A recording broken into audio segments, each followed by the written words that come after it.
What's up, my fellow yarn bombers? My name is Michael and I'm the Crafty Crocheter. And today is the second video of my Tunisian Tuesday series. So I'm going to get right to it. So today I'm going to show you how to work the Tunisian Knit Stitch. Now again, this is one of those fundamental stitches that you're going to incorporate throughout your Tunisian crocheting career. So now I have a swatch here and show you what it looks like when it's finished. So the Tunisian Knit Stitch actually resembles the stockinette stitch in knitting. See how it kind of like resembles the knit and purl stitches, alternate rows. But again, as with the Tunisian simple stitch, when you're working with the knit stitch, this bottom piece will curl up on you, so be mindful of that as you're working the stitch. So I'm going to show you right now how to work the Tunisian knit stitch. So you're going to start this off like any other project. So you're going to create your slip knot. And again, you can create your slip knot however you like.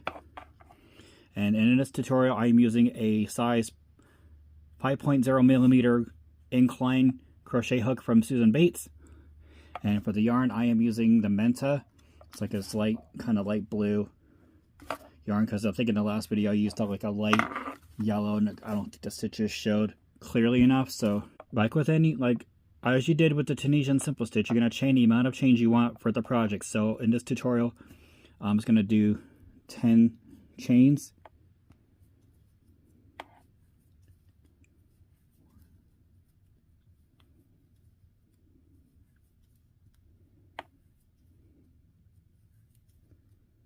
Nine, oops, and 10.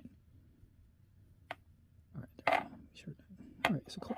All right, so just like as in the last video, this loop on your hook does count as a stitch. So, and also make sure you have the same amount of stitches on your hook as you do for your chains. So just like with the and to start the knit stitch, just like you did with the Tunisian simple stitch, you're gonna skip the first chain from hook and go into the second chain, and then pull the yarn through that chain. So now you have 2 loops on the hook, and you're going to continue this until you get all of your chain stitches done. So that's 3, 4, 5, 6, 7,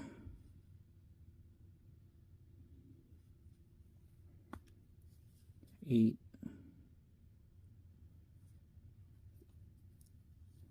9, and then the final chain is going to be your 10th. Alright, and also, like I mentioned in my last video, make sure that you're counting your stitches on your hook and make sure they equal to the amount of chains you started with. So in here, 2, 4, 6, 8, 10. So I'm right on track. So just like before, you're gonna do, so we just dealt our forward pass. So we're gonna do our return pass just like you did with the Tunisian simple stitch. So you're gonna yarn over and pull through the first loop only. And then for the rest of the way, you're gonna yarn over and pull through the next 2 loops until you have 1 loop remaining. So yarn over, go through the next 2 loops, yarn over, go through the next 2 loops, yarn over, go through the next 2 loops, and keep doing that until you get down to until you have 1 loop remaining on your hook.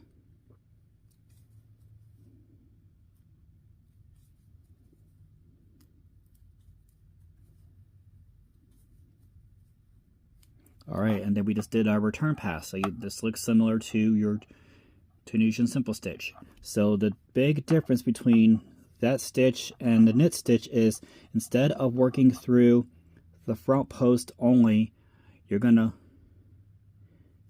insert your hook in between that space and behind the front post and out the other side. So you're going to go to the second loop and insert your crochet hook through that opening, and then pull your yarn through. Again, go behind, make sure that, and just make sure you're inserting your hook between the front post and that back loop.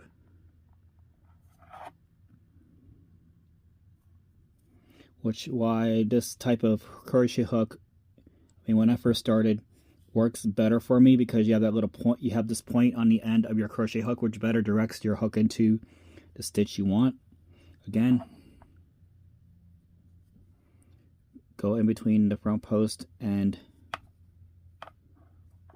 that in that opening between the front loop and the back loop,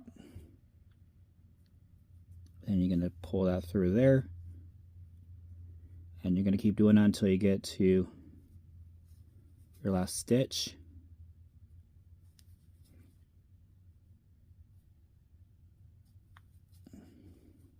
All right, so then you're at your last stitch, so you go through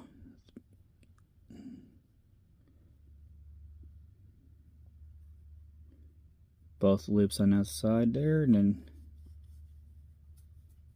then there's your first row of your forward pass for the knit stitch. And then, as before, for your return pass, you're gonna yarn over, go to the first loop only, yarn over, go to the next 2 loops, yarn over, go through the next 2 loops, and you're gonna keep doing that until you have only 1 loop remaining on your hook.